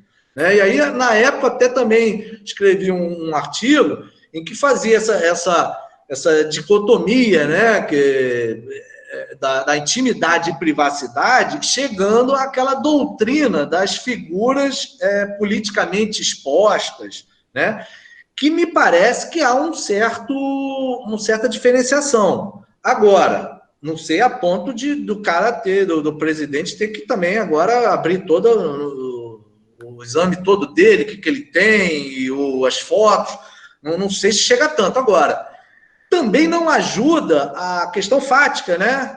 Dele ter, depois de se recusar a mostrar o exame, ter participado, né, de todas aquelas aglomerações, que já virou, né, mais um dos 30 pedidos de impeachment lá, né? E é uma infração penal comum, porque seria o presidente descumprindo o 268. Né? Então, me parece que, juridicamente, ele até agora conseguiu evitar a exposição do exame. Agora, é bem questionável do ponto de vista, vamos dizer, político, moral, né? Que pode, inclusive, ensejar aquela configuração da indignidade do cargo se um presidente não mostra o exame e, mesmo assim, guarda um sigilo sobre o exame e, mesmo assim, cumprimenta os populares, né? Então, fico na dúvida, mas, nesse último ponto, tendo a achar problemático ele ter que revelar o exame. Leandro, nós temos duas perguntas aqui. Vou falar primeiro da Tamires, já agradeço a pergunta, Tamires. Minha pergunta é voltada para a atuação dos municípios, em especial de Araruama, onde eu moro. Sinto como cidadã falta de fiscalização nas ruas para que os decretos passem a ser efetivos, e também sinto um retardo no tempo de resposta do município para enfrentar o Covid-19. Nesse sentido, o que cabe aos órgãos, provavelmente fiscalizadores, né, fazer com relação aos municípios que se apresentam omissos em planos públicos de combate ao Covid-19? Além disso, o judiciário teria como medir o que é efetivo ou não nesses planos de combate das prefeituras? Então, essa é a grande embate aí, né? É o cotidiano aí, principalmente do Ministério Público Estadual. Em alguns outros estados, os colegas têm feito aquela coisa conjunta, né? Aí sai MPF, MPE e MPT recomendam isso, recomendam aquilo, né? Aqui a gente até fez algumas, mas assim, no dia a dia, né? Por exemplo, não está havendo fiscalização nenhuma em Araruama. Isso acaba ficando com o MP estadual e eu não duvido, tá? Eu, no pouco que eu vi, né, a gente tem esse problema crônico em relação a praticamente tudo, né, no Estado brasileiro, nos 3 entes, que é a ausência de fiscalização, e não duvido que a gente esteja discutindo teoricamente alguma coisa aqui que na prática não vem sendo cumprida. Eu falo porque eu tenho observado pelo menos a questão aqui dos surfistas, né? E eu fico doido porque eu estou cumprindo, não vou para a água, não vou para a praia, mas eu fico louco, porque está cada vez mais a Praia do Forte infestada de surfista, né? Hoje eram 2 velejadores de kitesurf, estava um vento maravilhoso, eu estava doido. Gente, eu achei que estava até liberado, Leandro. Eu estou para perguntar isso para o secretário de Ordem Pública. Juro que eu estava, porque eu, pelo menos, eu escutei isso de 2 pessoas, que surfista tinha sido autorizado. Ah, é? Você está papando mosca de pegar onda. Pois é. Então, eu vou mandar um WhatsApp agora para o secretário de Ordem Pública, porque eu já estava com essa dúvida. Apenas uma parte, Leandro, rapidinho, uma notícia pitoresca e engraçada. A esposa de um deputado federal foi presa aqui no Rio, por estar dentro d'água, e a justificativa dele é que ela não estava na praia, ela estava dentro d'água, e o mar é da União, então o município não poderia proibir. Boa. Mas eu recebo muito dessa, né? Que Por exemplo, Saquarema já tem o projeto Orla, então administra a praia toda, mas até hoje a gente recebe. Agora, não podia estar fazendo isso porque tem autorização da União, mas enfim, quando tem a infração, cai para o federal, mas é pitoresco mesmo. Agora, essa dúvida que eu tenho, no mar pode? Eu não quero aqui promover assim, uma rebeldia, olha... Eu acho que o mar podia ser liberado totalmente egoisticamente aqui para ver o meu lado, não. Mas outro dia eu estava pensando, poxa, mas olha só, eu remava em alto mar, completamente isolado de tudo e de todos, né? Mas aí eu já vi uma matéria também, um médico falando, se você for à praia... sozinho, saiba que também há o perigo, porque depois você... Enfim, teve uma explicação lá para você não pode ir na praia nem deserta. Entendeu? Era a conclusão do cara. Eu sei que Niterói, que eu sou niteroense, né? Moro em Cabo Frio, mas sou niteroense. Eu sei que Niterói, a guarda municipal ficou ali na frente de Tapuca, esperando os surfistas saírem. Né? O que lembrou um episódio da época da ditadura, quando proibiram o surf no arpoador, né? E uma vez estava, acho que é uma história famosa aí, Renzo Grace e o Rico de Souza, e ficaram esperando eles saírem da água. Eles remaram, foram lá para o Hotel Sheraton. Então, a história lembrou isso, porque também ficaram esperando os surfistas saírem. Então, eu sei que Niterói está assim, mas a professora Fabiana já me deu aqui uma ideia de eu perguntar como é que está em relação ao mar, né? Mas vou até perguntar, mas como é que é a regra aí? Porque se também liberar, tem o... A Tamires perguntou essa medida do judiciário para avaliar o que está sendo efetivo ou não, né? O que é efetivo nesse caso? É muito difícil também essa apreciação por parte do judiciário, né? Mas o judiciário faz isso direto, né? A gente analisa fatos, né? A gente... Tem a assessoria, quando eu era da AGU, tinha isso, você recebia um pepinão, aí você dava o parecer jurídico. Aí você explicava tudo sobre a licitação, mas no final você dizia, olha, a lei é essa aqui, agora o fato aí, o senhor que vai analisar. Entendeu? O juiz não é assim, né? É o famoso non-liquid. Né? Ele, se chegar para ele, né? A lei não excluirá da apreciação do judiciário a nenhuma ameaça ou lesão à direito. Então, ele vai ter que avaliar se está descumprindo ou não. Agora, existem questões mais técnicas. Eu acho que, se chegar isso para o Ministério Público, ele vai imediatamente mandar para a Secretaria de Saúde e perguntar, olha, isso está correto, não está correto? Agora, a falta de fiscalização... eu acho que é um problemão que eu enfrento aí em todas as outras questões que você quer fazer, do lixo à praia, ao esgoto, passando pela própria corrupção, né? Então é um problema crônico. Deixa eu só fazer uma outra pergunta aqui do Jailton. Ele fala assim, uma decisão judicial em favor das lojas americanas permitiu o seu funcionamento em meio de tantas outras lojas fechadas. Formaram-se filas imensas durante a Páscoa, enquanto outras lojas não podiam funcionar. Até que ponto a atuação do judiciário durante a pandemia pode servir apenas para favorecer determinados setores com maior influência? Pois é, essa das lojas americanas foi porque servia comida. Aí eles conseguiram empurrar essa tese de que se igualariam aos supermercados, né?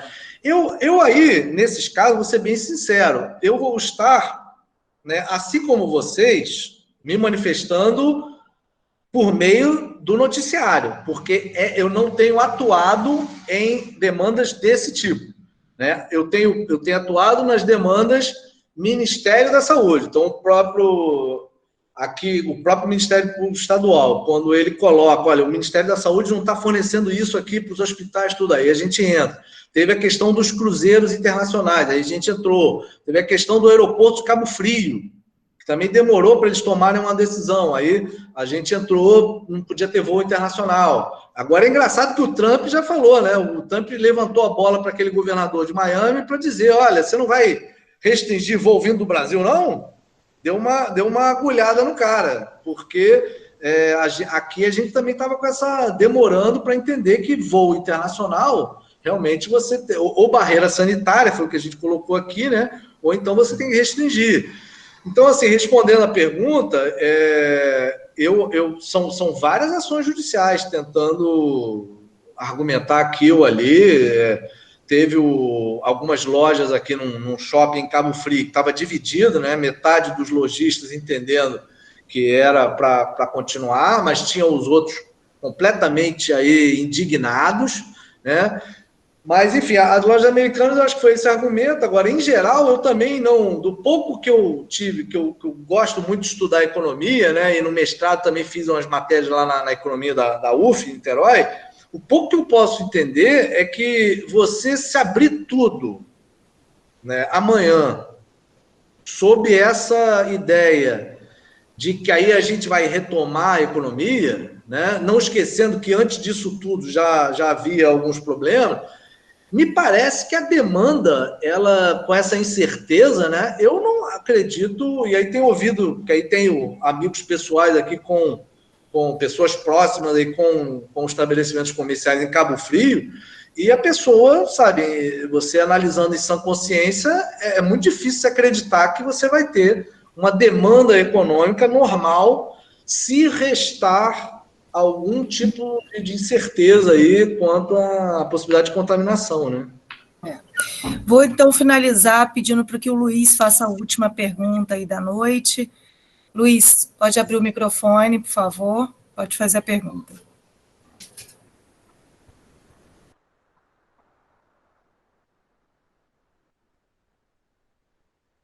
Está desabilitado ainda, Luiz. Você tem que apertar aí. Foi, agora foi. Pode falar.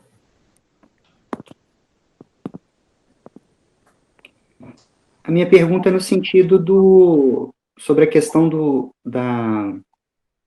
isolamento das cidades, visto que o vírus já se alastrou por toda parte. Qual o critério, qual é o parâmetro que os prefeitos têm utilizado aqui na região para estabelecer esse isolamento, essa barreira sanitária nos limites municipais?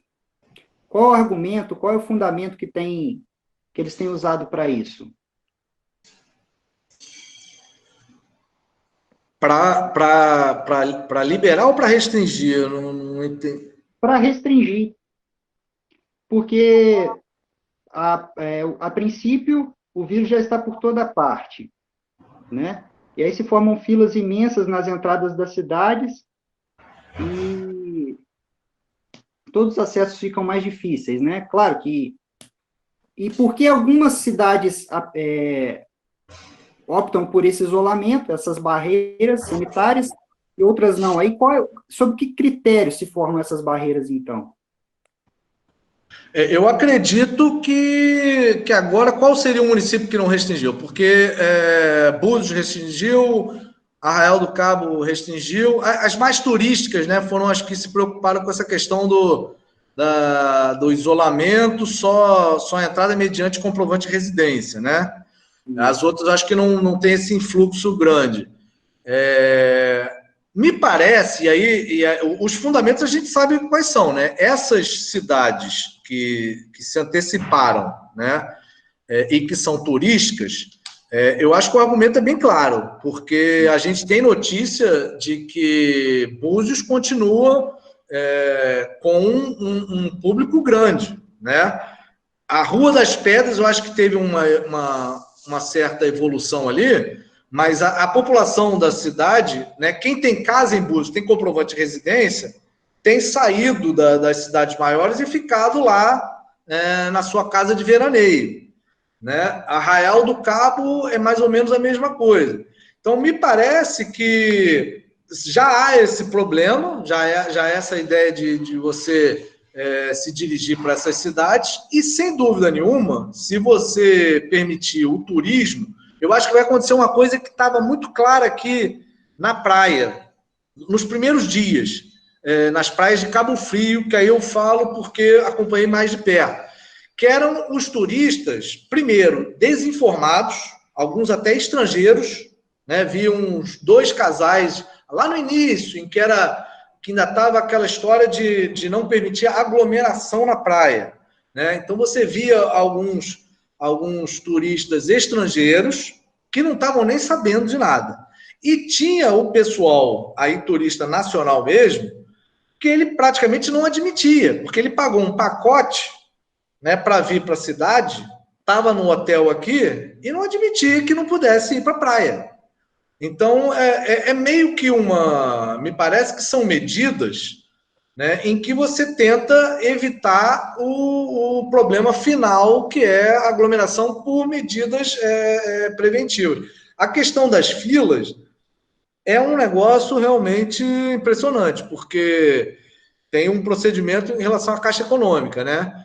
Porque são esses paradoxos, né? A Caixa Econômica, ela, para qualquer ideia de isolamento dar certo, você vai precisar dessa parte econômica, como a gente falou antes aqui, esse lado de você criar uma proteção socioeconômica para essas pessoas poderem ficar em casa, né? Os que não são assalariados e que não tiveram o seu emprego garantido, né?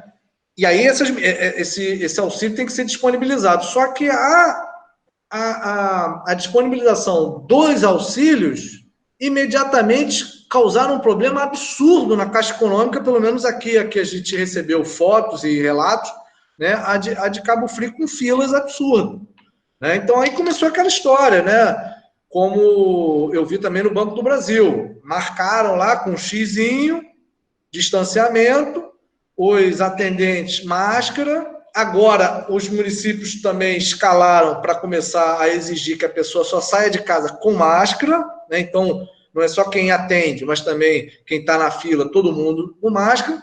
Mas enfim, é um paradoxo, porque eu entendo que poderia haver no século XXI uma forma mais fácil de você depositar uma quantia, né, essa prestação para as pessoas, sem precisar que elas vão e formem filas, né? Mas a gente descobriu também que a nossa desigualdade é tão grande que muitas pessoas, né, não têm conta bancária, né? Então, enfim, essas soluções, sinceramente, eu acho que não são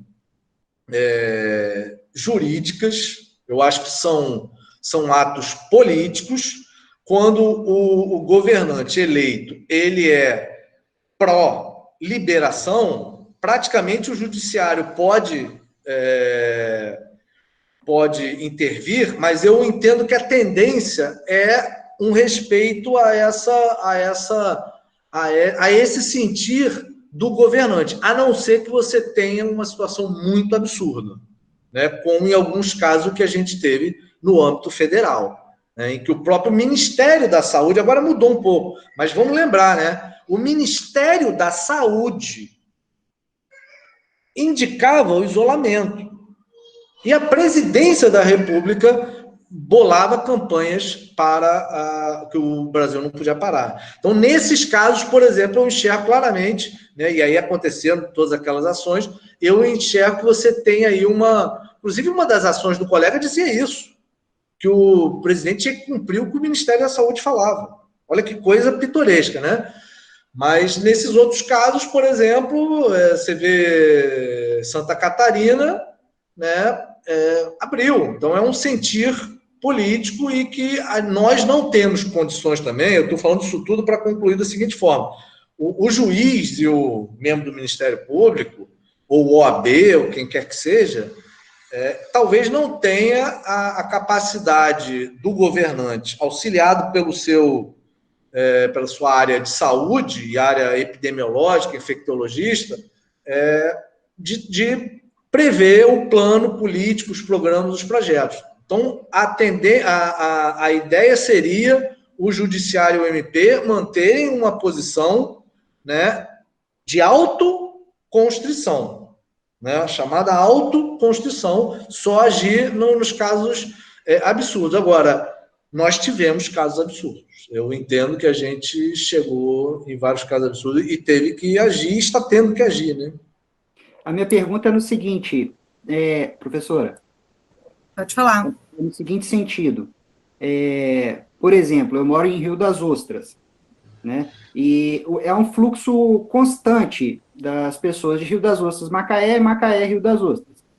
Primeiramente, o prefeito de Macaé restringiu a entrada na cidade, criou uma barreira sanitária que dá fila de quilômetros, né, na principal entrada da cidade. Se, na opinião do senhor, talvez essa barreira sanitária, essa dificuldade de acessar o município, pode estar indo no sentido de o prefeito querer poupar o seu sistema de saúde, visto que alguns municípios têm melhor estrutura e outros não? Eu até vou evitar, né, entrar nesse campo assim das conjecturas, porque eu não conheço esse caso, mas acho que você está levantando uma questão importante a ser levada ao Ministério Público lá em Rio das Ostras, né? Eu acho que... Eu acho importante assim, a gente lembrar que, apesar da gente ter um SUS que garante esse atendimento a todos, nós sabemos o quanto sucateado ele está, não é de agora, é de anos. Né? Então, muitas das medidas tomadas nas últimas semanas foram em virtude de tentar equipar esse SUS. E nós sabemos que existem municípios que a estrutura de saúde está um pouco melhor. Está um pouco melhor, não necessariamente só pela política de saúde do município, mas também por uma série de conjunturas. Por exemplo, no caso de Macaé, conta com a FRJ. Em contando com a FRJ com o curso de medicina, conta com profissionais que podem trabalhar no hospital municipal. E tem estudantes também trabalhando lá. Então, nós sabemos que existe, sim, um suporte maior. Então, eu acho que cada município, eu acho que começou a querer se proteger mesmo de uma tal maneira. É claro que a gente está fazendo aqui a conjectura, porque o que nós sabemos é que, na prática, antes da pandemia, isso já acontecia. Né? Os moradores de Cabo Frio, quando não conseguiam assistência médica, iam para Niterói, iam para o Rio, iam para Macaé, assim como as cidades de periferia próximos de Campos vão para Campos, porque possuem um sistema de saúde melhor. Né? Então, é possível, Luiz, sabe, que esteja ocorrendo isso, mas como o Leandro disse, são conjecturas, né, Leandro? Você quer concluir aí? Não, eu acho muito importante só lembrar, né, o artigo 200 da Constituição, essa ideia toda do SUS, é um sistema único. Não digo que aconteça na prática, não. Os problemas são absurdos e eu não duvido que esteja acontecendo isso que vocês estão conjecturando. Mas a ideia toda é a da coordenação. Inclusive, a coordenação, num caso de pandemia nacional, deveria haver a coordenação nacional e também, claro, a coordenação estadual. Até porque, veja, há fundamento, se a colocação do Luiz houver elementos que o colega lá do Ministério Público em Rio das Ostras, ele consiga perceber que está acontecendo isso, há fundamentos aí, há fundamentos legais para exigir que haja o atendimento. É claro que isso vai ter que ser uma visão mais macro, porque talvez não vá para Rio das Ostras, então leve para, enfim, um outro município, Cabo Frio, né? Essa coordenação pode existir e não tem como você evitar, você fazer barreira, porque o que você está mencionando seria um desvio de finalidade. Barreira sanitária não é para impedir que uma pessoa seja tratada no hospital. E um elemento interessante talvez seja que a Defensoria aqui de Rio das Ostras, no mês passado, entrou com um pedido, né, para que e foi deferido, para que o prefeito divulgasse os números reais de contaminados e os equipamentos de saúde disponíveis, principalmente leitos de UTI, porque essa informação não estava sendo pública. Mas eu acho, Luiz, que até bem pouco tempo atrás, nem nem o Estado tinha muita noção do que existiam de equipamentos públicos de saúde, infelizmente, né? Eu acho que talvez um lado positivo dessa pandemia seja que talvez a gente agora tenha um pouco mais de dados consolidados, um pouco mais, né? Não tantos, mas um pouco mais. Eu acho que a gente tem muita coisa que a gente poderia estar debatendo ainda nessa noite, mas eu acho que por alongar da hora não vai dar. Eu acho que a gente pode falar sobre a questão da exigência do CPF, frente ao direito à alimentação, né? Que muitas pessoas não estão conseguindo. Por que está tendo fila na Caixa? Ninguém gosta de ir para a Caixa Econômica ficar na fila, né? Porque as pessoas não estão conseguindo realizar o saque de um auxílio que é para se alimentar, né? Que é para sobreviver, né? A gente poderia estar falando de direito educacional, quando o Conselho Nacional de Educação considerou nessa semana que as aulas online serão contabilizadas como calendário escolar, e na sua decisão tomou uma decisão interessantíssima, no sentido de que não precisaria usar nem mesmo plataforma, poderia ser rede social, entregar a apostila para o pai, fazer estudo dirigido, pesquisa de caso, isso tudo contaria como, estudo efetivo. São muitos os temas que envolvem os direitos fundamentais que estão sendo afrontados nessa pandemia. Agora, uma coisa é certa, né? Nós nunca vivenciamos uma. E eu acho que a gente está aprendendo, na verdade, como lidar com ela, o judiciário está aprendendo como lidar com ela, e, infelizmente, diante de uma polarização tão esquisita que a gente tem vivenciado politicamente no nosso país, a gente tem perdido a sensibilidade de olhar para aquilo que realmente é importante, que são as vidas humanas, né? Então, me preocupa muito esses próximos dias. Então, quando a gente fala que fica em casa, realmente, Leandro, é muito fácil para a gente falar fica em casa, né? Enquanto tem muitas pessoas que não podem ficar em casa. E, para terminar, esses dias eu fiz uma postagem que falava uma frase que era assim: será que realmente, se essa pandemia ficasse limitada à periferia, será que realmente a mídia estaria falando sobre isso tudo? Será que realmente a gente estaria aqui debatendo sobre isso? Né? Então, eu acho que quem hoje, os dados alarmantes de morte estão localizados nas grandes periferias. Então, a gente não pode, de maneira nenhuma, fechar os olhos para esse cenário, porque essas pessoas compõem e fazem parte de um cenário de desigualdade claro, a olhos vistos dentro do país, né? Então, eu vou dar aí 2 minutos para o Leandro se despedir, Benedito também, se quiser se despedir aí, não? Leandro, então, 2 minutinhos aí para você se despedir, fazer suas considerações para a gente encerrar, e no final, pessoal, eu vou deixar aí o convite para vocês, os nossos 2 próximos eventos.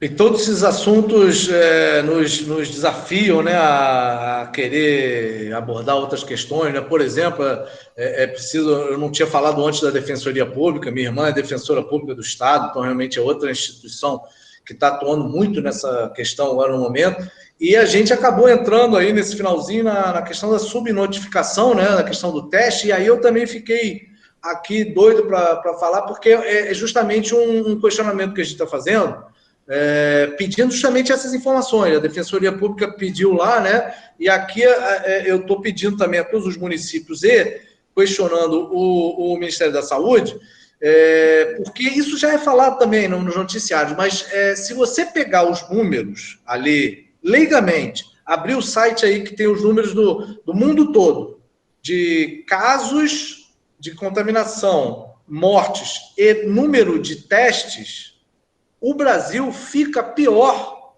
do que os Estados Unidos.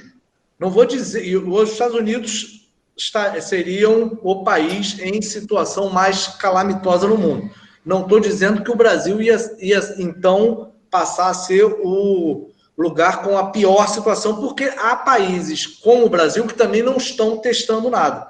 Então, é muito preocupante, acho que isso já é falado, mas no ranking não se, pelo menos não vi, quem tiver depois me manda o link aí, que eu estou colhendo isso até para o inquérito civil, mas eu não vi a rearrumação do ranking em que a gente compare o número de casos, número de mortes, pelo número de testes, porque senão a gente vai estar vendo que o Ministério da Saúde conseguiu uma estratégia brilhante para manter os casos de coronavírus baixos em número diminuto no Brasil. Não testar. Entendeu? Então, eu só fecho com essa questão, com esse aviso de que também vamos buscar informações sobre esse ponto aí, que me parece muito preocupante. E no resto, agradecer muito aí, fico à disposição sempre que precisarem aí, um grande prazer. E aqui falou alguém que não é dono da verdade, tá? Eu tive mais tempo que todo mundo para ficar falando, e aí parece que eu sou o dono da verdade, mas eu tenho certeza que muitas coisas aí, né, cada um tem uma visão de mundo, tem uma opinião, né? Se isso fosse uma coisa mais... se a gente tivesse como, né, ouvir todo mundo, a gente ia ter muitas visões interessantes sobre esse pepinão aí dessa pandemia. Tá? Um grande abraço a todos aí. É verdade. Eu vou deixar, Leandro, já para você e para os demais, um convite, vou apresentar aqui. Semana que vem, então, a gente tem uma live com a Isabela Vicente, que vai, deixa eu só abrir aqui. Isabela Vicente da UF? Isabela Vicente da UF. Ah, que foi minha aluna? Isso. A gente vai estar falando sobre mobilização e participação cidadã na pandemia.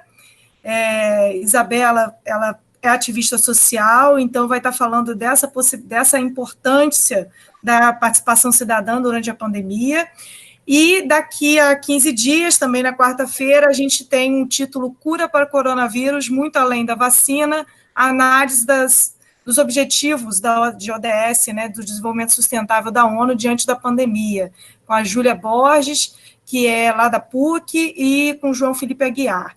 Então, fica aqui o convite para todos. Quem puder abrir a câmera aí, nós vamos fazer uma foto para registro do grupão, em 2 minutinhos. Agradeço aí a todos, então, a participação. O link, todos vão receber o certificado no e-mail, e o link também dos próximos eventos vão seguir aí também para vocês nas redes sociais. O projeto, então, fica nesse período sendo divulgado para todos aí de modo online. Então, vou tirar a foto, 1, 2, 3 e... Foi! Queridos, uma boa noite, se cuidem, acima de tudo, e muita consciência aí nessa pandemia. Um forte abraço, estava doida para voltar a trabalhar junto com vocês. Beijo. Obrigada, Leandro.